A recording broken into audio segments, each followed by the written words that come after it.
छत्रपती संभाजीनगरमध्ये बोडखा गावातील शाळेची दुरवस्था झाली आहे। हिंदीच्या मुद्द्यावर चर्चा होत असतानाच मराठी शाळांची ही दुरवस्था समोर येते। उडालेले पत्रे, कमकुवत भिंती, जीर्ण झालेल्या शाळांमध्ये शिक्षण घेण्याची वेळ विद्यार्थ्यांवर येते। 160 विद्यार्थ्यांचा जीव टांगणीला लागलाय। याचा आढावा घेतला आमच्या प्रतिनिधीने। राज्यात हिंदी सक्तीच्या विरोधात ठाकरे बंधूंनी एकीकडे रान पेटवलंय तर दुसऱ्या बाजूला मराठी शाळांची प्रचंड दुरावस्था झाल्याचं पाहायला मिळते।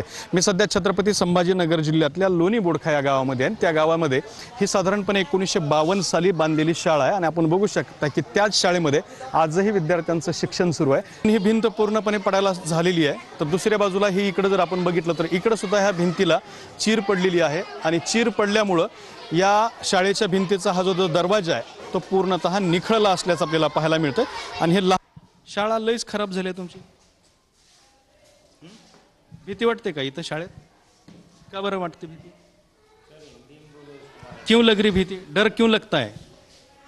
शाळा खराब आहे। तर ही लहान मुलं आहेत आणि ही अत्यंत दुरावस्था झालेली शाळा आहे। याच्या सुद्धा एक पलीकडं वर्ग आहे। याला जर आपण आतून बघितलं तर हे अशा पद्धतीने भिंती चिरलेल्या आहेत। या मराठी शाळांची, जिल्हा परिषद शाळांची अशी प्रचंड दुरावस्था झालेली आहे।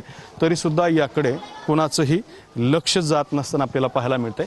इकडले सुद्धा हे जे वर्ग आहेत ते सुद्धा वर्ग खराब झालेले आहेत। त्यामुळे हे वर्ग आता इथल्या शिक्षकांनी बाहेरच बसवायला सुरुवात केलेली आहेत। मात्र यांची पर्यायी व्यवस्था दुसरीकडे करण्याच्या सूचना ज्या आहेत ते शासनानं दिलेल्या असल्याचं आपल्याला पाहायला मिळतंय। हिंदी सक्ती विरोधात मोर्चा काढणं किंवा ती GR रद्द करणं अशा स्वरूपाची सगळी चर्चा राज्यामध्ये नेते मंडळी घडवतात। मात्र मराठी शाळांची दुरावस्था होत असताना त्याकडे लक्ष द्यायला कोणी तयार नाही। कॅमेरामन अमित अडेसोबत दत्ता कानवटे, TV9 मराठी, छत्रपती संभाजीनगर।